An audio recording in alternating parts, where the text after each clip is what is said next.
Hi all welcome back to Vishi blogs Kannada. ಎಲ್ಲರೂ ಹೇಗಿದ್ದೀರಾ? ಇವತ್ತಿನ ಬ್ಲಾಗ್ ಬಂದು ಕ್ವಶನ್ ಅಂಡ್ ಆನ್ಸರ್ನ ವ್ಲಾಗ್ ಆಗಿರುತ್ತೆ. ಈ ವ್ಲಾಗ್ನ ನಾನು ಒಂದು ವಾರಕ್ಕಿಂತ ಮುಂಚೆನೇ ಮಾಡ್ಕೊಳ್ಬೇಕಿತ್ತು. ಯಾಕಂದರೆ ನಾನು ನಿಮಗೆ ಪ್ರಶ್ನೆಗಳನ್ನ ಕೇಳಿ ಅಂತ ಹೇಳಿನೇ ಸುಮಾರು ಒಂದು 10 ದಿನ ಆಗೋಗ್ಬಿಟ್ಟಿದೆ. ನನಗೆ ಸಮಯ ಸಿಕ್ಕಿರಲಿಲ್ಲ, ಹಾಗಾಗಿ ವಿಡಿಯೋ ಮಾಡ್ಕೊಳ್ಳಿಕ್ಕೆ ಆಗಲಿಲ್ಲ. ಸ್ವಲ್ಪ ಕೆಲಸ ಜಾಸ್ತಿ ಆಗಿದ್ದರಿಂದ ಎಲ್ಲ ಕೆಲಸನೂ ಮುಗಿಸ್ಕೊಂಡ್ಬಿಟ್ಟು ಆಮೇಲೆ ವಿಡಿಯೋ ಮಾಡ್ಕೊಳ್ಳೋಣ ಅಂದ್ಕೊಂಡೆ. ಯಾಕಂದರೆ ಈ ಥರ ವಿಡಿಯೋ ಎಲ್ಲ ನಾವು ಸ್ವಲ್ಪ ಒಂದು ಕಡೆ ನೆಮ್ಮದಿಯಾಗಿ ಕುತ್ಕೊಂಡು ಮನ್ಸು ಬಿಚ್ಚಿ ನೀವು ಕೇಳೋ ಪ್ರಶ್ನೆಗಳಿಗೆ ಉತ್ತರ ಕೊಡಬೇಕಾಗತ್ತೆ. ಏನೋ ಒಂದು ಕೆಲಸದ ಟೆನ್ಷನ್ನ ತಲೆಯಲ್ಲಿ ಇಟ್ಕೊಂಡು ವಿಡಿಯೋ ಮಾಡಬೇಕು ಅಂತ ಕುತ್ಕೊಂಡ್ಬಿಟ್ರೆ ಆ ವಿಡಿಯೋನೇ ಸರಿಗೆ ಬರಲ್ಲ, ಹೆಂಗೆಂಗೋ ಹೋಗೋಗ್ಬಿಡುತ್ತೆ. ಹಾಗಾಗಿ ನಾನು ಎಲ್ಲ ಕೆಲಸನೂ ಮುಗಿಸ್ಕೊಂಡು ಇವತ್ತು ಮನೆಗೆ ಬಂದು ಅಡುಗೆ ಮುಗಿಸಿ ನಾನು ಊಟ ಎಲ್ಲ ಮಾಡಿಕೊಂಡು ವಿಡಿಯೋನ ಶುರು ಮಾಡ್ತಾ ಇದ್ದೀನಿ. ಈ ಸಲ ಯೂಟ್ಯೂಬಲ್ಲೂ ಕೂಡ ಪ್ರಶ್ನೆಗಳನ್ನ ಕೇಳಿ ಅಂತ ಹೇಳಿದ್ದೆ, ಹಾಗೆ ಇನ್ಸ್ಟಾಗ್ರಾಮ್ ಸ್ಟೋರಿಲೂ ಕೂಡ ಹಾಕಿದ್ದೆ ಪ್ರಶ್ನೆಗಳು ಕೇಳಿ ಅಂತ. ಇನ್ಸ್ಟಾಗ್ರಾಮಲ್ಲಂತೂ ಸುಮಾರು ಒಂದು 750 ಪ್ರಶ್ನೆಗಳು ಬಂದಿದೆ, ಯೂಟ್ಯೂಬಲ್ಲಿ ಒಂದು 250 ಬಂದಿದೆ. ನಾನು ಲಾಸ್ಟ್ ಟೈಮ್ ಕೂಡ ಇದೇ ಥರ ಒಂದು ವ್ಲಾಗ್ ಮಾಡಿದ್ದೆ. ಆ ಸಮಯದಲ್ಲಿ ಇನ್ಸ್ಟಾಗ್ರಾಮಲ್ಲಿ 250 ಕ್ವಶನ್ಸ್ ಬಂದಿತ್ತು ಅಷ್ಟೇ. ಆವಾಗಲೇ ನಾನು ಅದನ್ನು ಜಾಸ್ತಿ ಅಂದ್ಕೊಂಡ್ಬಿಟ್ಟಿದ್ದೆ. ಆದರೆ ಇವಾಗ 750 ಪ್ರಶ್ನೆಗಳು ಬಂದಿರೋದು ನೋಡಿಬಿಟ್ಟು ಒಂಥರ ನನಗೆ ಶಾಕ್ ಆಗಿಬಿಡ್ತು. ಇಷ್ಟೊಂದು ಪ್ರಶ್ನೆ ಕೇಳಿದಾರಾ ಅಂತ ಹೇಳ್ಬಿಟ್ಟು. ಎಲ್ಲ ಪ್ರಶ್ನೆಗಳು ಒಂದೇ ಥರ ಇದ್ದಾವೆ, ಅಂದರೆ ಒಬ್ಬರು ಕೇಳಿರೋ ಥರನೇ ಒಂದಿಷ್ಟು ಜನ ಕೇಳಿರುವಂಥದ್ದು. ಹಾಗಾಗಿ ನಾನು ಪ್ರತಿಯೊಬ್ಬರು ಹೆಸ್ರನ್ನ ಮೆನ್ಷನ್ ಮಾಡಿ ಉತ್ತರ ಕೊಡಲಿಕ್ಕೆಲ್ಲ ಹೋಗಲ್ಲ. ಮಾಮೂಲಿಯಾಗಿ ಯಾವ್ಯಾವೆಲ್ಲ ಪ್ರಶ್ನೆಗಳಿಗೆ ನನ್ನ ಕೈಲಿ ಉತ್ತರ ಕೊಡಲಿಕ್ಕೆ ಸಾಧ್ಯ ಆಗುತ್ತೋ ಎಲ್ಲ ಪ್ರಶ್ನೆಗಳಿಗೂ ಕೂಡ ಇವತ್ತಿನ ವ್ಲಾಗಲ್ಲಿ ನಾನು ಆನ್ಸರ್ನ ಮಾಡ್ತೀನಿ. ಇನ್ನು ವ್ಲಾಗ್ನ ಶುರು ಮಾಡಲಿಕ್ಕಿಂತ ಮುಂಚೆ ನಾನು ನಿಮಗೊಂದು ಇನ್ಫಾರ್ಮೇಷನ್ನ ಕೊಟ್ಬಿಡ್ತೀನಿ. ಏನಂದರೆ ನಮ್ಮದು ಸ್ಟುಡಿಯೋ ಇರೋದ್ರಿಂದ, ನಾನು ಫೋಟೋಗ್ರಫಿನ ಕಲ್ತಿರೋದ್ರಿಂದ ಸುಮಾರಷ್ಟು ಜನ ನೀವು ಕೇಳ್ತಾ ಇರ್ತೀರಾ, ನೀವು ಹೆಂಗೆ ಫೋಟೋಗ್ರಫಿನ ಕಲ್ತ್ಕೊಂಡ್ರಿ, ಈ ಥರ ಬಿಸ್ನೆಸ್ನ ಹೆಂಗೆ ಶುರು ಮಾಡಿದ್ರಿ, ನಿಮಗೆ ಪ್ರಾಫಿಟ್ ಆಗ್ತಾ ಇದೆಯಾ, ಈ ಥರ ಯಾವುದಾದ್ರೂ ಬಿಸ್ನೆಸ್ ಐಡಿಯಾ ಏನಾದರೂ ಇದ್ದರೆ ನಮಗೂ ಕೂಡ ಕೊಡಿ. ಯಾಕಂದರೆ ನಾವು ಮನೇಲಿರ್ತೀವಿ, ಏನಾದರೂ ಒಂದು ಪಾರ್ಟ್ ಟೈಮ್ ಜಾಬ್ ಮಾಡಬೇಕು ಅಥವಾ ಬಿಸ್ನೆಸ್ ಮಾಡಬೇಕು ಅಂತ ತುಂಬ ಆಸೆ ಇದೆ. ಆದರೆ ಯಾವ್ದು ಮಾಡಬೇಕು, ಎಲ್ಲೋಗಿ ಜಾಯ್ನ್ ಆಗಬೇಕು, ಯಾವ ಕೋರ್ಸ್ನ ಸೆಲೆಕ್ಟ್ ಮಾಡ್ಕೊಳ್ಬೇಕು, ಏನು ಕೂಡ ನಮಗೆ ಗೊತ್ತಾಗ್ತಾ ಇಲ್ಲ ಅಂತ ಹೇಳ್ಬಿಟ್ಟು. ಹಾಗೆ ವರ್ಕ್ ಫ್ರಮ್ ಹೋಮ್ ಜಾಬ್ ಬಗ್ಗೆ ಏನಾದರೂ ಇನ್ಫಾರ್ಮೇಷನ್ ಇದ್ದರೂ ಕೂಡ ಕೊಡಿ ಅಂತ ಹೇಳ್ತಾ ಇದ್ರಿ. ನನಗೆ ಏನು ಅಂದರೆ ವರ್ಕ್ ಫ್ರಮ್ ಹೋಮ್ ಜಾಬ್ ಬಗ್ಗೆ ಅಷ್ಟೊಂದು ಮಾಹಿತಿ ಇಲ್ಲ. ಇತ್ತೀಚೆಗೆ ಹೆಂಗಾಗೋಗ್ಬಿಟ್ಟಿದೆ ಅಂದರೆ ಜೆನ್ಯೂನ್ ಆಗಿರೋರಿಗಿಂತ ಫೇಕ್ ಆಗಿರೋರೇ ಜಾಸ್ತಿ ಆಗೋಗ್ಬಿಟ್ಟಿದ್ದಾರೆ. ಹಾಗಾಗಿ ನಾನು ಯಾವುದೋ ಒಂದು ವರ್ಕ್ ಫ್ರಮ್ ಹೋಮ್ ಜಾಬ್ ಬಗ್ಗೆ ನಿಮ್ಗೆ ಹೇಳಿ ಪಾಪ ನೀವು ಅದರಲ್ಲಿ ಒಂದಿಷ್ಟು ಅಮೌಂಟ್ನ ಇನ್ವೆಸ್ಟ್ ಮಾಡಿ ಅದರಲ್ಲಿ ಏನಾದರೂ ನೀವು ಕೈ ಸುಟ್ಕೊಂಡ್ರೆ ನಿಮ್ಗೆ ಎಷ್ಟು ಬೇಜಾರಾಗುತ್ತೋ ಅಷ್ಟೇ ಬೇಜಾರು ನನಗೂ ಕೂಡ ಆಗುತ್ತೆ. ನನ್ನಿಂದ ಒಬ್ರಿಗೆ ತೊಂದರೆ ಆಗಬಾರ್ದು. ಹಾಗಾಗಿ ನಾನು ಅದ್ರ ಬಗ್ಗೆ ಎಲ್ಲ ಇನ್ಫಾರ್ಮೇಷನ್ನ ಕೊಡಲಿಕ್ಕಾಗಲ್ಲ, ನನಗೆ ಗೊತ್ತೂ ಇಲ್ಲ ಕೂಡ. ಅದನ್ನು ಬಿಟ್ಟು ಏನಾದರೂ ಸ್ವಂತವಾಗಿ ನೀವು ಬಿಸ್ನೆಸ್ ಮಾಡಬೇಕು, ನಾನು ಏನಾದರೂ ಕಲಿಬೇಕು ಅನ್ನೋ ಆಸಕ್ತಿ ಇದ್ದರೆ ಕೆಲವೊಂದು ಇನ್ಸ್ಟಿಟ್ಯೂಟ್ ಬಗ್ಗೆ ನಾನು ನಿಮಗೆ ಮಾಹಿತಿನ ಕೊಡ್ತೀನಿ. ಇತ್ತೀಚೆಗಂತೂ ಬ್ಯೂಟಿಷಿಯನ್ ಕೋರ್ಸ್ ಇರ್ಬೋದು, ಫ್ಯಾಷನ್ ಡಿಸೈನಿಂಗ್ ಕೋರ್ಸ್ ಇರ್ಬೋದು, ತುಂಬಾ ಫೇಮಸ್ ಆಗೋಗ್ಬಿಟ್ಟಿದೆ. ನೀವು ಇನ್ಸ್ಟಾಗ್ರಾಮಲ್ಲೆಲ್ಲ ನೋಡ್ತಿರ್ಬೋದು. ಸುಮಾರು ಜನ ಆ ಕೋರ್ಸ್ನ ಕಲ್ತ್ಕೊಂಡು ಅವ್ರದ್ದೇ ಆದ ಓನ್ ಬಿಸ್ನೆಸ್ನ ಶುರು ಮಾಡಿಕೊಂಡು ಮನೆಯಲ್ಲೇ ಕುತ್ಕೊಂಡು ಅರ್ನ್ ಮಾಡ್ತಾ ಇದ್ದಾರೆ. ಅದೇ ಥರ ಇನ್ನೊಂದು ಏನು ಅಂತ ಅಂದರೆ ಇವೆಂಟ್ ಮ್ಯಾನೇಜ್ಮೆಂಟ್ ಕೋರ್ಸು. ಇದು ಕೂಡ ಅಷ್ಟೇ, beautician course, fashion designing course ಎಲ್ಲ ಹೆಂಗೆ ಫೇಮಸ್ ಆಗಿದೆಯೋ ಇದು ಕೂಡ ಅದೇ ಥರ ಫೇಮಸ್ ಆಗೋಗ್ಬಿಟ್ಟಿದೆ. ಸಾಮಾನ್ಯವಾಗಿ ನೀವು ನೋಡ್ಬೋದು, ಮನೇಲಿ ಯಾವುದೇ ಒಂದು ಚಿಕ್ಕ ಪುಟ್ಟ ಫಂಕ್ಷನ್ ಇದ್ದರೂ ಕೂಡ ನಾವು ಹೊರಗಡೆಯಿಂದ ಡೆಕೋರೇಷನ್ ಮಾಡಿಸ್ಲಿಕ್ಕೆ ಕರೆಸ್ತೀವಿ ಅಲ್ವಾ. ಅದ್ರ ಕಡೆ ಇವಾಗಿನ ಜನರಿಗೆ ತುಂಬಾ ಆಸಕ್ತಿ ಇದೆ. ಅದನ್ನು ನಾವು ಬಳಸ್ಕೊಂಡು ನಾವೇ ಸ್ವಂತವಾಗಿ ಕಲ್ತ್ಕೊಂಡು ಬಿಸ್ನೆಸ್ನ ಶುರು ಮಾಡ್ಬೋದು. ಹೆಂಗೆ ಅಂದರೆ ಪಾರ್ಟ್ ಟೈಮ್ ಜಾಬ್ ಆಗಿ ಇದನ್ನು ಶುರು ಮಾಡಿರ್ತಾರೆ, ಅದು ಹೋಗ್ತಾ ಹೋಗ್ತಾ ಫುಲ್ ಟೈಮ್ ಜಾಬ್ನ ಮಾಡ್ಕೊಂಡು ಬಿಟ್ಟಿರ್ತಾರೆ. ಯಾಕಂದರೆ ಅಷ್ಟೊಂದು ಒಳ್ಳೆ ಪ್ರಾಫಿಟ್ ಇದರಲ್ಲಿದೆ ಅಂತಲೇ ಹೇಳ್ಬೋದು. ನಿಮ್ಗೇನಾದರೂ ಇಂಟ್ರೆಸ್ಟ್ ಇದ್ದರೆ ನಾನಿವತ್ತು ಒಂದು ಒಳ್ಳೆ ಇನ್ಸ್ಟಿಟ್ಯೂಟ್ ಬಗ್ಗೆ ಇನ್ಫಾರ್ಮೇಷನ್ನ ಕೊಡ್ತೀನಿ. ನೀವು ಕೂಡ ಅಲ್ಲೋಗಿ ಜಾಯಿನ್ ಆಗಿ ಕಲ್ತ್ಕೊಂಡು ಸ್ವಂತವಾಗಿ ಏನಾದರೂ ಬಿಸ್ನೆಸ್ನ ಶುರು ಮಾಡ್ಬೋದು. ನಾನು ಹೇಳಿದ್ದು ಬಂದು ಸೆಲೆಬ್ರೇಟ್ಸ್ ಇವೆಂಟ್ ಮ್ಯಾನೇಜ್ಮೆಂಟ್ ಇನ್ಸ್ಟಿಟ್ಯೂಟ್ ಬಗ್ಗೆ. ಇವ್ರು ಬಂದು 10 setup of balloon decor, 10 setup of flowers ಡೆಕೋರ್ನ ಹೇಳ್ಕೊಡ್ತಾ ಇದ್ದಾರೆ. ಮೆಟೀರಿಯಲ್ನ ನಮ್ಮ ಕೈಗೆ ಕೊಟ್ಟು ಯಾವ ಥರ ಸೆಟಪ್ ಮಾಡೋದು ಅನ್ನೋದನ್ನ ಪ್ರಾಕ್ಟೀಸ್ ಮಾಡಿಸ್ತಾರೆ. ಸಾಮಾನ್ಯವಾಗಿ ಎಲ್ಲ ಕಡೆ ಥಿಯರಿಟಿಕಲ್ ಆಗಿ ಇದನ್ನು ಹೇಳ್ಕೊಡ್ತಾರೆ, ಆದರೆ ಇವರು ಪ್ರಾಕ್ಟಿಕಲ್ ಆಗಿ ಜೊತೆಗೆ ಥಿಯರಿಟಿಕಲ್ ಆಗಿ ಎರಡು ಥರ ಕೂಡ ಹೇಳ್ಕೊಡ್ತಾ ಇದ್ದಾರೆ. ಹಾಗೆ ನಾವು ಕ್ಲೈಂಟ್ಸ್ ಜೊತೆ ಯಾವ ಥರ ಮಾತಾಡಬೇಕು, ಕೊಟೇಶನ್ನ ಯಾವ ಥರ ಬರೀಬೇಕು, ಐಟಮ್ನ ಹೆಂಗೆ ಪರ್ಚೇಸ್ ಮಾಡಬೇಕು ಅಂತ ಕೂಡ ಇವ್ರು ಹೇಳ್ಕೊಡ್ತಾರೆ. ಜೊತೆಗೆ ಡೀಲರ್ಸ್ ಕಾಂಟ್ಯಾಕ್ಟ್ ಕೂಡ ಇವರೇ ಕೊಡ್ತಾರೆ. ಇನ್ನು ಕೋರ್ಸ್ ಮುಗಿಸಿದ ಮೇಲೆ ನಮಗೆ ಲೇಬರ್ಸ್ ಏನಾದರೂ ಸಿಗ್ತಾ ಇಲ್ಲ ಅಂದರೆ ಲೇಬರ್ಸ್ನೂ ಕೂಡ ಇವರೇ ಅರೇಂಜ್ ಮಾಡಿ ಕೊಡ್ತಾರೆ. ಜೊತೆಗೆ ಐಟಮ್ನ ರೆಂಟ್ಗೆ ತೊಗೋಬೇಕು ಅನ್ನೋಂಗಿದ್ರೆ ಇವ್ರ ಬಳಿನೇ ತೊಗೊಳ್ಬೋದು. ಇನ್ನೊಂದು ಮುಖ್ಯವಾದ ವಿಷಯ ಅಂದರೆ ಇವರು ಕೋರ್ಸ್ ಮುಗಿದ್ಮೇಲೆ ಸರ್ಟಿಫಿಕೇಟ್ ಕೂಡ ಕೊಡ್ತಾರೆ. ಕೊಡ್ತಾ ಇದ್ದಾರೆ. ಹಾಗೆ ಎಲ್ಲ ಲ್ಯಾಂಗ್ವೇಜಲ್ಲೂ ಕೂಡ ಟೀಚ್ ಮಾಡ್ತಾರೆ. ಡೆಮೋ ಕ್ಲಾಸ್ ಕೂಡ ಇರುತ್ತೆ. ನಿಮ್ಗೇನಾದರೂ ಇಂಟ್ರೆಸ್ಟ್ ಇದ್ದರೆ ಡೆಮೋ ಕ್ಲಾಸ್ನ ಅಟೆಂಡ್ ಮಾಡಿ, ಅದಾದಮೇಲೆ ಈ ಕೋರ್ಸ್ಗೆ ನೀವು ಜಾಯಿನ್ ಆಗ್ಬೋದು. ನೆಕ್ಸ್ಟ್ ಬ್ಯಾಚ್ ಬಂದು ಫೆಬ್ರವರಿ 12th ಶುರುವಾಗ್ತಾ ಇದೆ. ನಾನು ಇವ್ರ ಕಾಂಟ್ಯಾಕ್ಟ್ ನಂಬರ್ನ ಸ್ಕ್ರೀನ್ ಮೇಲೆ ಕೊಟ್ಟಿರ್ತೀನಿ, ಹಾಗೆ ಇನ್ಸ್ಟಾ ID ಕೂಡ ನಾನು ಡಿಸ್ಕ್ರಿಪ್ಷನಲ್ಲಿ ಕೊಟ್ಟಿರ್ತೀನಿ. ಆದಷ್ಟು ಬೇಗ ಜಾಯಿನ್ ಆಗಿ, ಆಯಿತಾ? ಇಲ್ಲಿ ಇವಾಗ ಅಪ್ಪನು ಕೂಡ ಬಂದರು. ಮೊದಲನೇ ಪ್ರಶ್ನೆ ಬಂದು, ಹೇಗೆ ನೀವು ದಿನಪೂರ್ತಿ ಎನರ್ಜೆಟಿಕ್ ಆಗಿ ಆ್ಯಕ್ಟಿವ್ ಆಗಿರ್ತೀರಾ ಅಂತ ಹೇಳ್ಬಿಟ್ಟು. ಏನೋ ಗೊತ್ತಿಲ್ಲ, ನನಗೆ ಮುಂಚೆಯಿಂದನೂ ಕೂಡ ಇದೇ ಥರ ಇದ್ದು ಅಭ್ಯಾಸ ಆಗೋಗ್ಬಿಟ್ಟಿದೆ. ನನಗೆ ಅನ್ಸೋದು ಏನು ಅಂತ ಅಂದರೆ, ನಾನು ಬೆಳಗ್ಗೆ ಬೇಗ ಎದ್ದು ಯೋಗ ಮಾಡಿ ಮೆಡಿಟೇಷನ್ನ ಮುಗಿಸ್ಕೊಂಡು ಒಂದು ಒಳ್ಳೆ ಆಹಾರ ಪದ್ಧತಿನ ರೂಢಿ ಮಾಡ್ಕೊಂಡಿರೋದ್ರಿಂದ ದಿನಪೂರ್ತಿ ಆ್ಯಕ್ಟಿವ್ ಆಗಿರ್ತೀನೇನೋ ಅಂತೇಳಿ ಅನಿಸುತ್ತೆ. ಬೇಕಿದ್ರೆ ನೀವು ಟ್ರೈ ಮಾಡಿ ನೋಡಿ. ಒಂದಿನ ಅಟ್ಲೀಸ್ಟ್ ಒಂದು 5 ಗಂಟೆಯಿಂದನೇ ದಿನ ಶುರು ಮಾಡಿ. ಬೆಳಗ್ಗೆ ಬೇಗ ಎದ್ಬಿಟ್ಟು ಯೋಗನೋ ಮೆಡಿಟೇಷನು ಇಲ್ಲಾಂದರೆ ವಾಕಿಂಗು ಏನೋ ಒಂದು ಮಾಡಿ ಬೇಗನೆ ತಿಂಡಿ ಮುಗಿಸ್ಕೊಂಡು ಕೆಲ್ಸಕ್ಕೆ ಹೋಗಿ ನೋಡಿ. ಬೆಳಗ್ಗೆ ನೀವು ಯಾವ ಥರ ಶುರು ಮಾಡಿದ್ರಿ ದಿನನ, ಸಂಜೆವರೆಗೂ ಕೂಡ ಅದೇ ಥರ ನೀವು ಕೆಲಸ ಎಲ್ಲ ಮುಗಿಸ್ತೀರಾ. ಒಂದು ಒಳ್ಳೆ ಪೀಸ್ ಆಗಿರುತ್ತೆ ಅವತ್ತಿನ ದಿನ. ಯಾವುದೇ ಥರ ಟೆನ್ಷನ್ ಇರಲ್ಲ, ಏನಿರಲ್ಲ. ಹಾಗೆ ಬೇಗ ನಿದ್ದೆ ಕೂಡ ಬರುತ್ತೆ. ನೆಮ್ಮದಿಯಾಗಿ ನಿದ್ದೆನೂ ಮಾಡ್ತೀವಿ. ಆದರೆ ಇನ್ನೊಂದಿನ ಟ್ರೈ ಮಾಡಿ. ಒಂದು 8 ಗಂಟೆಗೆ ಎದ್ದು ಏನೋ ಒಂದು ಅರ್ಜೆಂಟಲ್ಲಿ ಅಡುಗೆ ಮಾಡ್ಕೊಂಡು ತಿಂದು ಕೆಲ್ಸಕ್ಕೆ ಹೋಗಿ ಬಂದು ನೋಡಿ. ಆವತ್ತಿನ ದಿನ ಎಲ್ಲ ಏನೋ ಒಂಥರ ಹಿಂಸೆ ಅನ್ನಿಸ್ತಿರುತ್ತೆ. ನಾವು ಏನು ಕೆಲಸ ಮಾಡಲಿಕ್ಕೂ ಕೂಡ ಇಂಟ್ರೆಸ್ಟೇ ಇರಲ್ಲ. ನಾವು ಆ್ಯಕ್ಟಿವ್ ಆಗಿರ್ಲಿಕ್ಕೆ ಸಾಧ್ಯನೇ ಆಗಲ್ಲ ಅವತ್ತಿನ ದಿನ. ಹಾಗೆ ನಾವು ಬೇಗ ಎದ್ದು ಒಂದು ಒಳ್ಳೆ ಅಭ್ಯಾಸನ ರೂಢಿ ಮಾಡ್ಕೊಳ್ತಾ ಬಂದರೆ ದಿನ ಪೂರ್ತಿ ಆ್ಯಕ್ಟಿವ್ ಆಗಿ ಎನರ್ಜೆಟಿಕ್ ಆಗಿ ಇರಬಹುದು. ಜೊತೆಗೆ ಒಂದು ಒಳ್ಳೆ ಆಹಾರ ಪದ್ಧತಿನ ನಾವು ರೂಢಿ ಮಾಡ್ಕೊಳ್ಬೇಕು. ಅದು ಇದು ತಿನ್ಕೊಂಡಿರೋದ್ರ ಬದಲು ಹೆಲ್ದಿ ಆಗಿರೋ ಆಹಾರನ ತಿನ್ಕೊಂಡು ಹೋದ್ರೆ ಆಯಿತು ಅಲ್ವಾ? ಕಬ್ಣನ ಚೆನ್ನಾಗಿ ಕಾಯಿಸಿ ಹೊಡೆದು ಗಟ್ಟಿ ಮಾಡಿರ್ತಾರಲ್ಲ, ಹಂಗೆ ನೀನು ಸೆಟ್ ಆಗ್ಬಿಟ್ಟಿದ್ಯಾ. ಕಬ್ಣ ಗಟ್ಟಿ ಕಬ್ಣದ ತರ, ಅದಕ್ಕೆ ಆಕ್ಟಿವ್ ಆಗಿದ್ಯಾ ಅಷ್ಟೇ. ಇನ್ನ ಇವ್ರು ಸೆಟ್ ಆಗಿಲ್ಲ. ಇವ್ರು ಬೆಳಗ್ಗೆ ಎದ್ದೊಳದೆ ಒಂದು ಟೈಮು, ರಾತ್ರಿ ಮಲಗದೆ ಒಂದು ಟೈಮು. ರಾತ್ರಿ ಅದು ಡಿಪೆಂಡ್. ಲೇಟ್ ಆಗಿ ಮಲಗಿದಾಗ ಲೇಟ್ ಆಗಿ ಎದ್ದೇಳ್ತೀವಿ, ಬೇಗ ಮಲಗಿದ್ರೆ ಬೇಗ ಎದ್ದೇಳ್ತೀವಿ. ಇನ್ನೊಂದೇನು ಅಂದರೆ, ನಿದ್ದೆನೂ ಕೂಡ ನಾವು ಹಂಗೆ ಮಾಡಬೇಕು. ನಾನು ಬೇಗ ಮಲಗೋದ್ರಿಂದ ಬೇಗ ಎದ್ದೇಳ್ತೀನಿ. ಪಾಪ ಇವ್ರು ಲೇಟಾಗಿ ಮಲಗೋದ್ರಿಂದ ಸ್ವಲ್ಪ ಲೇಟಾಗಿ ಎದ್ದೇಳ್ತಾರೆ. ನಿದ್ದೆನ ನಾವು ಎಷ್ಟು ಮಾಡ್ತೀವಿ ಅನ್ನೋದು ಕೂಡ ಮುಖ್ಯ ಆಗುತ್ತೆ. ನಮ್ಮ ಲೈಫ್ ಸ್ಟೈಲ್ ಹೆಂಗಿದೆ ನಾವು ಆ ಥರ ಅಡ್ಜಸ್ಟ್ ಆಗಬೇಕು. ಅದನ್ನು ಹೆಲ್ದಿಯಾಗಿ ಕನ್ವರ್ಟ್ ಮಾಡ್ಕೊಳ್ಬೇಕು ಅಷ್ಟೇ. ಇನ್ನು 2ನೇ ಪ್ರಶ್ನೆ ಬಂದು, ನಿಮ್ಮ ಕುಕ್ಕಿಂಗ್ ಸ್ಕಿಲ್ ತುಂಬಾ ಚೆನ್ನಾಗಿದೆ. ನೀವು ಕುಕ್ಕಿಂಗ್ನ ಹೆಂಗೆ ಕಲ್ತ್ಕೊಂಡ್ರಿ? ಯಾರು ನಿಮಗೆ ಹೇಳ್ಕೊಟ್ರು? ಮೊದಲನೇದಾಗಿ ಯಾರು ನಿಮ್ಗೆ ಅಡುಗೆನ ಹೇಳ್ಕೊಟ್ರು ಅಂತ ಕೇಳಿದ್ದೀರಾ. ತಟ್ ಅಂತ ಹೇಳಿ. ತಟ್ ಅಂತ ಹೇಳ್ಬೇಕಂತೆ. ನನಗೆ ನಿಜವಾಗ್ಲೂ ಗೊತ್ತಿಲ್ಲ ನನ್ನ ಕುಕ್ಕಿಂಗ್ ಸ್ಕಿಲ್ ಚೆನ್ನಾಗಿದೆಯೋ ಇಲ್ವೋ ಅಂತ ಹೇಳ್ಬಿಟ್ಟು. ನೀವೆಲ್ಲ ಇಷ್ಟಪಡ್ತೀರಲ್ಲ, ಅದು ತುಂಬಾ ಖುಷಿ. ನನಗೆ ಮೊದಲನೇದಾಗಿ ಅಡುಗೆ ಹೇಳ್ಕೊಟ್ಟಿದ್ದು ನಮ್ಮ ತಾತ. ಸಾಮಾನ್ಯವಾಗಿ ಹೆಣ್ಮಕ್ಳಿಗೆಲ್ಲ ಅಮ್ಮ ಹೇಳ್ಕೊಡ್ತಾರೆ ಅಲ್ವಾ, ನನಗೆ ಹಂಗಲ್ಲ. ಈ ಸ್ಕೂಲಿಂದ ರಜೆ ದಿನಗಳಲ್ಲಿ ನಮ್ಮ ತಾತ ಅಜ್ಜಿ ಊರಿಗೆ ಹೋಗ್ತಿದ್ದೆ ಅಲ್ವಾ, ಆ ಸಮಯದಲ್ಲಿ ನಮ್ಮ ತಾತನೇ ನನಗೆ ಅಡುಗೆ ಹೇಳ್ಕೊಟ್ಟಿದ್ದು. ಅವ್ರು ತುಂಬ ಚೆನ್ನಾಗಿ ಅಡುಗೆ ಮಾಡ್ತಿದ್ರು. ಅವ್ರನ್ನ ನೋಡಿ ನಾನು ಕೂಡ ಕಲ್ತ್ಕೊಂಡೆ. ಹಾಗೆ ಬೆಳಗ್ಗೆ ಬೇಗ ಎದ್ದೇಳೋದು, ಡಿಸಿಪ್ಲಿನ್ ಆಗಿ ಲೈಫ್ನ ಲೀಡ್ ಮಾಡೋದು ಕೂಡ ನಾನು ಅವರಿಂದನೇ ಕಲ್ತಿರೋದು. ಏನಕ್ಕಂದರೆ ಅವ್ರು ಬೆಳಗ್ಗೆ ಬೇಗ ಎದ್ದೇಳ್ತಾ ಇದ್ರು, ಅವ್ರ ಕೆಲಸನ ಅವರೇ ಮಾಡ್ಕೊಳ್ತಾ ಇದ್ರು. ಈ ಸಮಯಕ್ಕೆ ತಿಂಡಿ ಆಗಬೇಕು ಅಂದರೆ ಈ ಸಮಯಕ್ಕೆ ತಿಂಡಿ ಆಗಬೇಕು, ಈ ಸಮಯಕ್ಕೆ ಊಟ ಅಂದರೆ ಈ ಸಮಯಕ್ಕೆ ಊಟ, ಆ ಥರ ಅವ್ರನ್ನ ನೋಡಿನೇ ನಾನು ಕೂಡ ಕಲ್ತ್ಕೊಂಡಿರೋದು. ಇನ್ನು ಹೋಗ್ತಾ ಹೋಗ್ತಾ ಕೆಲವೊಂದಿಷ್ಟು ಬುಕ್ನ ಓದ್ತಾ ಇದ್ದೆ. ನನಗೆ ಕುಕ್ಕಿಂಗ್ ಬುಕ್ಸು, ಆಯುರ್ವೇದಿಕ್ ಬುಕ್ಸು, ಇದ್ರ ಜೊತೆಗೆ ಯೋಗ ಬುಕ್ಸ್ನ ಓದೋದು, ಇದೆಲ್ಲ ತುಂಬಾ ಇಷ್ಟ.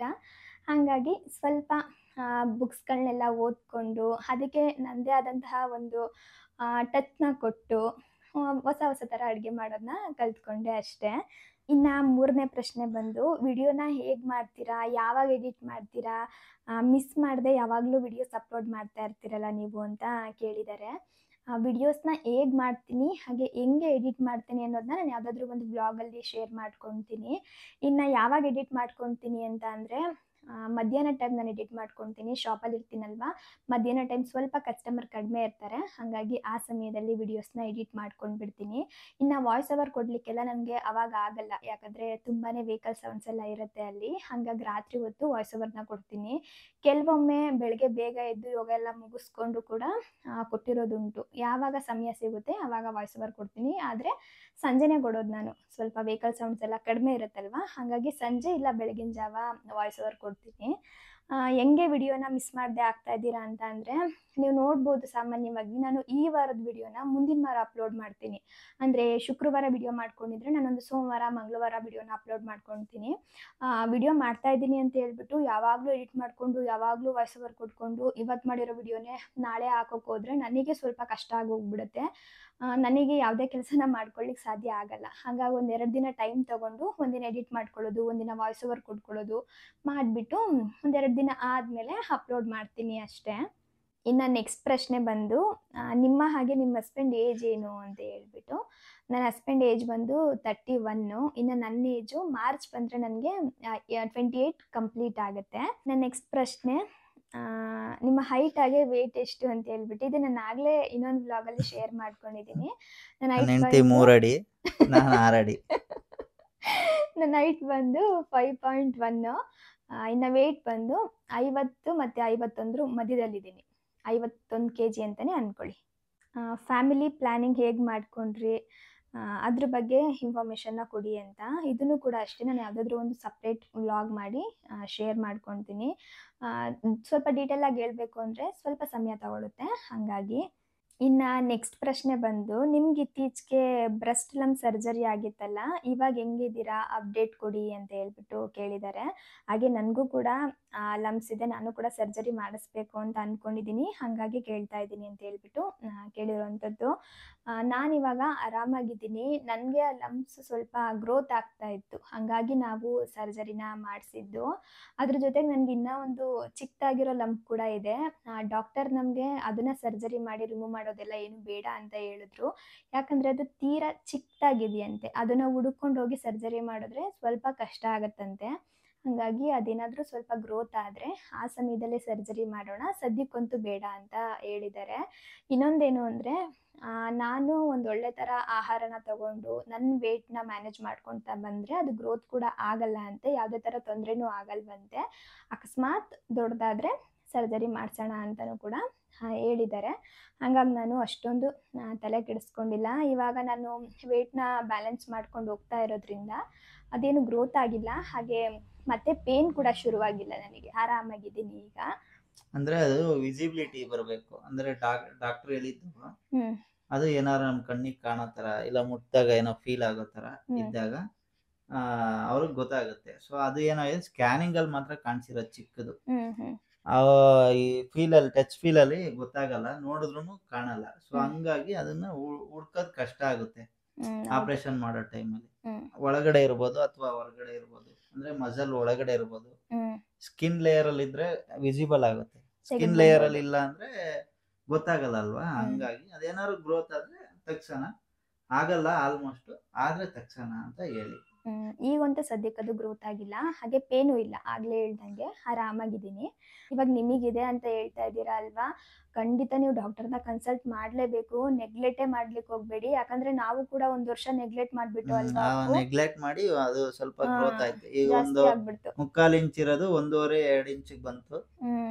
ಅವಾಗ ಸ್ವಲ್ಪ ಭಯ ಆಗಿ ಆಮೇಲೆ ಕೆಲವೊಂದು ಈ ಲಂಪ್ಸ್ ಎಲ್ಲ ಹೆಂಗೆ ಅಂದ್ರೆ ಯಾವ್ಯಾವ ತರ ಟರ್ನ್ ಆಗುತ್ತೆ ಹೋಗ್ತಾ ಹೋಗ್ತಾ ಅಂತ ಕೂಡ ಹೇಳಲಿಕ್ಕೆ ಆಗಲ್ಲ. ಹಾಗಾಗಿ ಅದೇನಾದ್ರೂ ನಿಮಗೆ ಕಾಣಿಸ್ತು, ನಿಮಗಿದೆ ಅಂತ ಗೊತ್ತಾಯ್ತು ಅಂದ ಕೂಡಲೇ ನೀವು ಡಾಕ್ಟರ್ನ ಕನ್ಸಲ್ಟ್ ಮಾಡೋದು ತುಂಬಾನೇ ಒಳ್ಳೇದು. ಆದಷ್ಟು ಬೇಗ ಕನ್ಸಲ್ಟ್ ಮಾಡಿ ಆಯ್ತಾ. ಇನ್ನ ನೆಕ್ಸ್ಟ್ ಪ್ರಶ್ನೆ ಬಂದು, ಅಕ್ಕ ನಿಮ್ಗೆ ಕೋಪನೇ ಬರಲ್ವಾ ಅಂತ ಕೇಳಿದ್ದಾರೆ. ನನ್ಗೂ ಕೋಪ ಬರುತ್ತೆ, ನಾನು ಮನುಷ್ಯಲೇ ಅಲ್ವಾ. ನಾನು ಒಂದೊಂದ್ಸಲ ಕೋಪ ಮಾಡ್ಕೊತೀನಿ, ಒಂದೊಂದ್ಸಲ ಬೇಜಾರು ಮಾಡ್ಕೊತೀನಿ, ಅಳ್ತೀನಿ, ಎಲ್ಲಾನು ಮಾಡ್ತೀನಿ. ಆದರೆ ಜಾಸ್ತಿ ಮಾಡ್ಲಿಕ್ಕೆ ಹೋಗಲ್ಲ. ಯಾವಾಗಲೂ ಚಿಕ್ಕ ಚಿಕ್ಕ ವಿಷಯಕ್ಕೆ ಕೋಪ ಮಾಡ್ಕೊಳ್ಳೋದು, ಚಿಕ್ಕ ಚಿಕ್ಕ ವಿಷಯಕ್ಕೆ ರೇಗಾಡೋದು, ಅದನ್ನೆಲ್ಲ ಮಾಡಲ್ಲ. ಅಂದ್ರೆ ಕೋಪ ಬಂದಾಗೆಲ್ಲ ರಥ ಮಾಡ್ತಾರೆ ಅಷ್ಟೇ, ಸೈಲೆಂಟ್ ಆಗ್ಬಿಡ್ತೀನಿ. ಮುನೇಶ್ವರನ್ ರಥ. ನನ್ಗೇನಾದ್ರೂ ತೀರಾ ಕೋಪ ಬಂತು ಅಂದ್ರೆ ನನ್ನ ಪಾಡಿಗೆ ನಾನು ಸೈಲೆಂಟ್ ಆಗ್ಬಿಡ್ತೀನಿ. ಒಂದ್ ಸ್ವಲ್ಪ ಹೊತ್ತು ನೆಮ್ಮದಿಯಾಗಿ ಸೈಲೆಂಟಾಗಿ ಕುತ್ಕೊಂಡ್ಬಿಟ್ರೆ ಆಟೋಮೆಟಿಕ್ ಆಗಿ ಕೋಪ ಕಂಟ್ರೋಲ್ ಆಗ್ಬಿಡುತ್ತೆ. ಹಂಗಾಗಿ ಕೋಪ ಮಾಡ್ಕೊಳ್ಳೋದು ತೀರಾ ಅಂದ್ರೆ ತೀರಾ ಕಡಿಮೆ, ಮಾಡ್ಕೊಂಡ್ರು ಕೂಡ ನಾನು ಹಿಂಗೆ ಕಂಟ್ರೋಲ್ ಮಾಡ್ಕೊಂಡ್ಬಿಡ್ತೀನಿ. ತುಂಬ ಕೋಪ ಬರ್ತಾ ಇದೆ, ಯಾವಾಗಲೂ ಸಿಟ್ಟಲ್ಲೇ ಇರ್ತೀವಿ ಅನ್ನೋಂಗಿದ್ರೆ ಮೆಡಿಟೇಷನ್ ಮಾಡಿ, ಆದಷ್ಟು ಬೇಗ ಕೋಪ ಕಂಟ್ರೋಲಿಗೆ ಬರುತ್ತೆ. ತುಂಬಾನೇ ತಾಳ್ಮೆಯಿಂದ ಇರ್ಬೋದು ನಾವು. ಇನ್ನು ನೆಕ್ಸ್ಟ್ ಪ್ರಶ್ನೆ ಬಂದು, ನಾನೇ ಕೇಳ್ತೀನಿ, ಹೇಳಿ. ನೀವು ನಾರ್ಮಲ್ ಸ್ಟೈಲ್ ಅಡುಗೆನ ಮಾಡಲ್ವಾ? ಅಂದ್ರೆ ಹಳ್ಳಿ ಸ್ಟೈಲಲ್ಲಿ ಈ ಮುದ್ದೆ, ಸಾರು, ಅನ್ನ, ಸಾಂಬಾರು ಪಲ್ಯ ಈ ಥರದ್ದೇನು ಮಾಡಲ್ವಾ, ಯಾವಾಗಲೂ ಸ್ಪೆಷಲ್ ರೆಸಿಪಿನೇ ಮಾಡ್ತಾ ಇರ್ತೀರಲ್ಲ ಅಂತ ಕೇಳೋರಿ. ಮಾಡ್ತಿರ್ತೀನಿ ನಾನು, ಅದನ್ನು ಕೂಡ ವ್ಲಾಗಲ್ಲಿ ಶೇರ್ ಮಾಡಿದ್ದೀನಿ. ಏನಂದರೆ ಇವಾಗ ಒಂದು ಉಪ್ಸಾರು ರೆಸಿಪಿನ ಶೇರ್ ಮಾಡಿರ್ತೀನಿ ಅಂತ ಅಂದ್ಕೊಳ್ಳಿ. ಒಂದು ವಾರ ಬಿಟ್ಟು ನಮ್ಮ ಮನೇಲಿ ಅದನ್ನು ಮಾಡ್ತೀನಿ. ಆ ಸಮಯದಲ್ಲಿ ಮತ್ತೆ ವಿಡಿಯೋ ಮಾಡಿ ಅಪ್ಲೋಡ್ ಮಾಡಿದ್ರೆ ಚೆನ್ನಾಗಿರಲ್ಲ, ಅದು ಈಗಾಗಲೇ ಶೇರ್ ಮಾಡಿಟ್ಟಿರ್ತೀನಲ್ವಾ. ಹಂಗಾಗಿ ನಾನು ಪ್ರತಿ ಸಲ ಮನೇಲಿ ಮಾಡ್ಕೊಂಡಿದ್ದ ಅಡುಗೆಗಳನ್ನೆಲ್ಲ ಯಾವತ್ತೂ ಶೇರ್ ಮಾಡ್ಲಿಕ್ಕೆ ಹೋಗಲ್ಲ. ಯಾವ ಅಡುಗೆಗಳನ್ನ ನಾನು ಅಪ್ಲೋಡ್ ಮಾಡಿಲ್ಲ, ಶೇರ್ ಮಾಡಿಲ್ಲ, ಆ ಥರದ್ದು ಮಾತ್ರ ನಾನು ವಿಡಿಯೋ ಮಾಡ್ಕೊಳ್ಳೋದು ಅಷ್ಟೇ. ಮಾಮೂಲಿಯಾಗಿ ನಮ್ಮ ಮನೇಲೂ ಅನ್ನ, ಸಾಂಬಾರು, ಮುದ್ದೆ ಎಲ್ಲ ಥರ ಸಾಂಬಾರು ಮಾಡ್ತೀನಿ, ಎಲ್ಲ ಥರ ಪಲ್ಯಗಳನ್ನೂ ಮಾಡ್ತೀನಿ. ಮಾಮೂಲಿಯಾಗಿ ಎಲ್ರ ಮನೆ ಹೆಂಗೆ ಅಡುಗೆ ಮಾಡ್ತಾರೆ ಹಾಗೆ ನಾನು ಕೂಡ ಮಾಡ್ತೀನಿ. ಸ್ವಲ್ಪ ಹೆಲ್ದಿಯಾಗಿ ಮಾಡ್ಕೊತೀನಿ ನಾನು ಅಷ್ಟೇ, ಅಂದರೆ ಬ್ಯಾಲೆನ್ಸ್ ಮಾಡ್ಕೊತೀನಿ. ಬರೀ ಮುದ್ದೆ ಸಾರು ಮಾಡ್ಲಿಕ್ಕೆ ಹೋಗಲ್ಲ, ಅದ್ರ ಜೊತೆಗೆ ಸೊಪ್ಪಿನ ಪಲ್ಯ, ತರಕಾರಿ ಪಲ್ಯ, ಪ್ರೋಟೀನ್ನ ಆ್ಯಡ್ ಮಾಡ್ಕೊತೀನಿ, ಈ ಥರ ಮಿಕ್ಸ್ ಮಾಡಿ ಮಾಡ್ಕೊತೀನಿ ಅಷ್ಟೇ. ನೆಕ್ಸ್ಟ್ ಪ್ರಶ್ನೆ ಬಂದುಬಿಟ್ಟು, ನಿಮ್ಮ ಸಪೋರ್ಟಿವ್ ಹಸ್ಬೆಂಡ್ ಬಗ್ಗೆ ಏನಾದರೂ ಹೇಳಿ ಅಂತ. ಏನು ಹೇಳೋದು, ಇಲ್ಲೇ ಇದ್ದಾರೆ. ಏನಂದರೆ ಅವರಿಲ್ಲ ಅಂದರೆ ನಾನು ಝೀರೋ. ಏನ್ ಜೀರೋನು ಇಲ್ಲ, ಏನೂ ಇಲ್ಲ, ಎರಡು ಕೈ ಸೇರಿದ್ರೇನೆ ಚಪ್ಪಾಳೆ. ನೀನಿದ್ರೆ ನಾನು, ನಾನಿದ್ರೆ ನೀನು.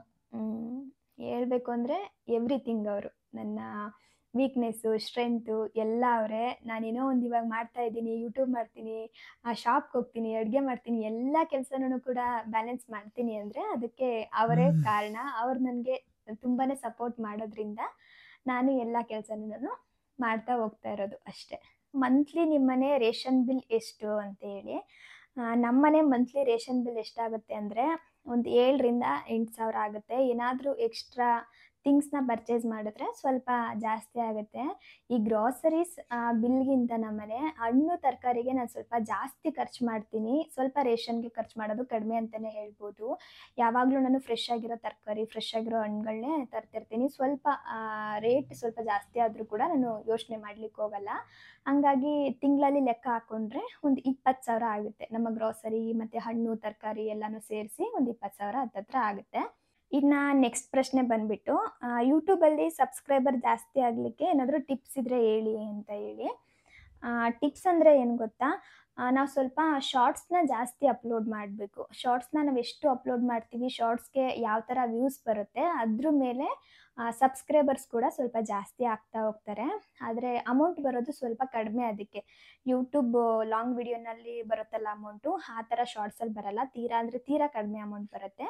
ಆದರೆ ಸಬ್ಸ್ಕ್ರೈಬರ್ ಸ್ವಲ್ಪ ಜಾಸ್ತಿ ಆಗ್ತಾರೆ ಅಲ್ವಾ. ಅದರಲ್ಲಿ ಅಂದರೆ ಯೂಟ್ಯೂಬಲ್ಲಿ ಬರೋ ಪೇಮೆಂಟ್ ಅಂದರೆ ಲಾಂಗ್ ವಿಡಿಯೋಲಿ ಬರೋ ಪೇಮೆಂಟ್ಗೆ ಇದರಲ್ಲಿ 1% ಅಷ್ಟೇ ಬರೋದು. 1% ಬರಲ್ಲ, ಒಂದು 0.10% ಅನ್ಕೊಂಡ್ರು ಓಕೆ.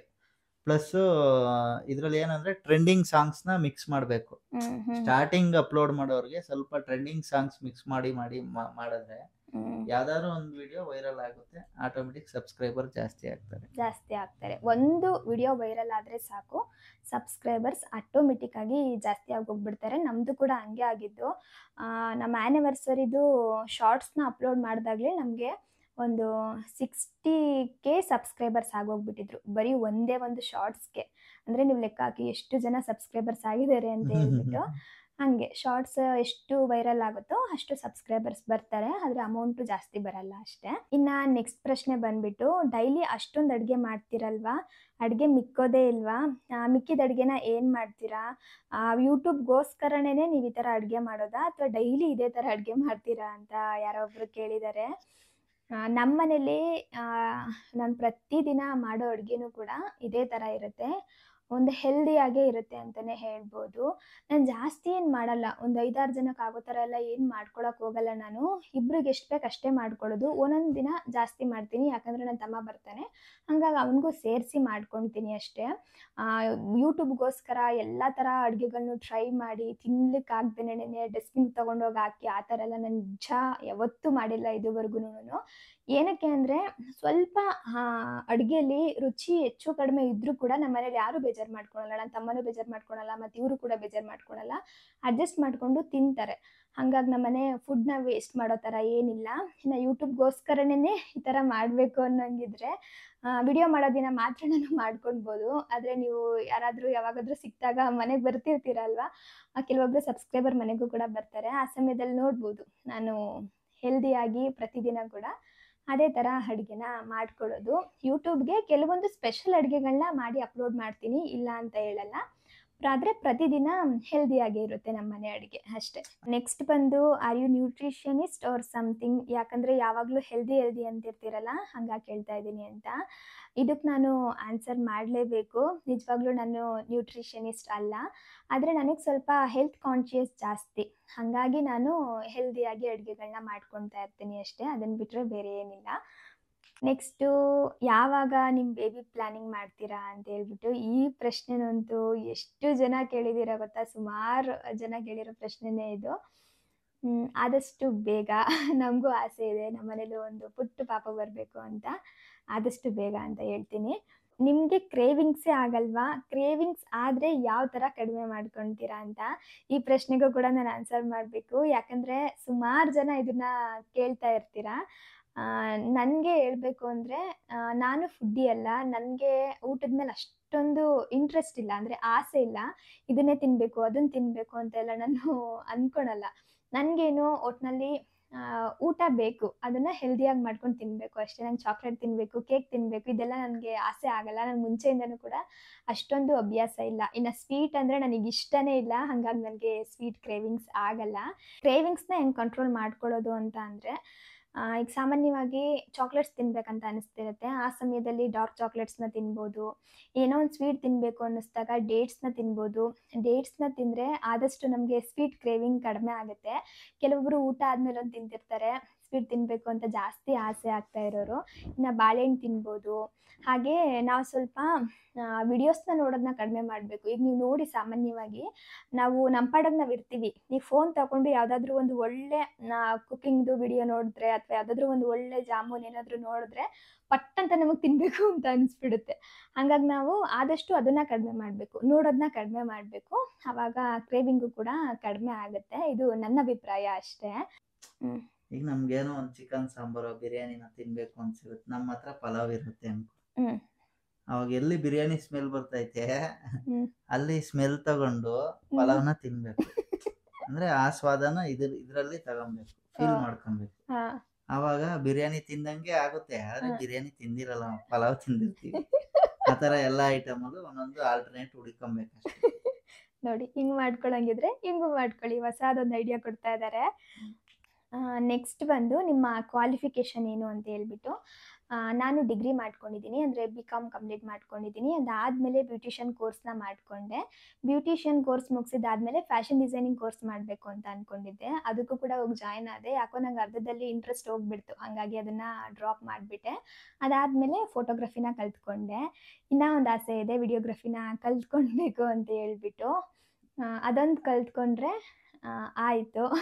ಏನ್ ಈಗ ನೀನೇ ವಿಡಿಯೋಗ್ರಫಿ ನೀನೇ ಮಾಡ್ತಿದ್ಯಲ್ಲ, ಲಾಗು ಎಲ್ಲ ಎಡಿಟಿಂಗ್ ಎಲ್ಲ ಸೇಮ್ ಇರುತ್ತೆ. ಅದಕ್ಕೂ ಏನ್ ಮೇಜರ್ ಡಿಫ್ರೆಂಟ್ ಇರಲ್ಲ. ಈ ಫ್ರೇಮಿಂಗು, ಫೋಕಸ್ ಎಲ್ಲ ಸೇಮ್ ಇರುತ್ತೆ. ಏನಂದ್ರೆ ಎಕ್ವಿಪ್ಮೆಂಟ್ ಬೇರೆ ಇರುತ್ತೆ ಅಷ್ಟೇ. ವಿಡಿಯೋಗ್ರಫಿಲಿ ದೊಡ್ಡ ಕ್ಯಾಮ್ರಾ ಇರುತ್ತೆ. ಆ ಕ್ಯಾಮ್ರಾ ಇವಾಗ ನೀನ್ ಹೆಂಗೆ ಮೊಬೈಲ್ ಅಲ್ಲಿ ಯೂಸ್ ಮಾಡ್ತಾ ಇದೀಯಾ, ಏನು ಬಟನ್, ಯಾವ್ಯಾವ್ದಕ್ಕೆ ಟೂಲ್ಸ್, ಏನೇನು ಎಲ್ಲ ನೋಡಿದ್ಯಾ. ಸೊ ಅದ್ರಲ್ಲೂ ವೇರಿಯೇಷನ್ ಇರುತ್ತೆ ಅಷ್ಟೇ. ಅದ್ರಲ್ಲಿ ಚೇಂಜಸ್ ಇರುತ್ತೆ. ಅದು ನೋಡ್ಕೊಳ್ಳೋವರೆಗೂ ಸ್ವಲ್ಪ ನಿಮ್ಗೆ ಕಷ್ಟ ಅನ್ಸುತ್ತೆ. ನೋಡ್ಕೊಂಡ್ಮೇಲೆ ಇಷ್ಟೇನ ಅನ್ಸುತ್ತೆ. ಒಟ್ನಲ್ಲಿ ನನಗೆ ಅದೊಂದು ಆಸೆ ಇದೆ, ಕಲ್ತ್ಕೊಳ್ಬೇಕು ಅಂತ. ಆದಷ್ಟು ಬೇಗ ಕಲಿತೀನಿ. ಕಲಿಸ್ತೀನಿ ಬಿಡು, ತಲೆ ಕೆಡ್ಸ್ಕೊಂಡ್ಬಿಡ. ಓಕೆ.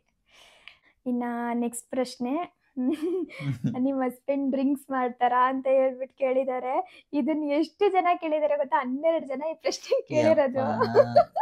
ಜನ ಕಪ್ಪು ಕಾಣಿಸಿದ್ರೆ ಹಂಗೆ. ಅದು ಡ್ರಿಂಕ್ಸ್ ಮಾಡ್ತೀನಿ. ಬೆಳಿಗ್ಗೆ ಬಿಸಿನೀರು, ಮಧ್ಯಾಹ್ನ ತಣ್ಣೀರು, ಸಂಜೆ ಮಾಮೂಲಿ ವಾಟರ್, ವಾರ್ಮ್ ನೀರು. ಇನ್ನು ಆಲ್ಕೋಹಾಲು ಗೊತ್ತಿಲ್ಲ, ಮೆಡಿಕಲ್ ಶಾಪ್ ಅಲ್ಲಿ ಸಿಗುತ್ತೆ ಅಷ್ಟೇ ಗೊತ್ತಿರೋದು. ನೀವ್ ಹೇಳ್ತಿರೋ ಡ್ರಿಂಕ್ಸ್ ಎಲ್ಲ ಇವ್ರು ಮಾಡಲ್ಲ. ಆರಾಮಾಗಿ ಇವಾಗ ನೆಮ್ಮದಿಯಾಗಿ ಸಂತೋಷವಾಗಿದ್ದೀವಿ ಅಷ್ಟೇ. ಇನ್ನು ಲಾಸ್ಟ್ ಕ್ವಶನ್ ಇದು. ನಿಮ್ಮ ಲೈಫ್ ಸ್ಟೈಲ್ ತುಂಬಾ ಚೆನ್ನಾಗಿದೆ, ನನಗೆ ತುಂಬಾ ಇಷ್ಟ ಆಗ್ತಾ ಇದೆ. ಯಾವಾಗಲೂ ಇದನ್ನೇ ಮೇಂಟೈನ್ ಮಾಡ್ಕೊಂಡು ಹೋಗಿ ಅಂತ ಯಾರೊಬ್ರು ಹೇಳಿದ್ದಾರೆ. Thank you so much. ನನ್ನ ಲೈಫ್ ಸ್ಟೈಲ್ನ ನೀವು ಇಷ್ಟಪಡ್ತಿರೋದಕ್ಕೆ. ನೋಡೋಣ, ನನಗೆ ಇದೇ ಥರ ಇರಲಿಕ್ಕೆ ತುಂಬಾ ಇಷ್ಟ.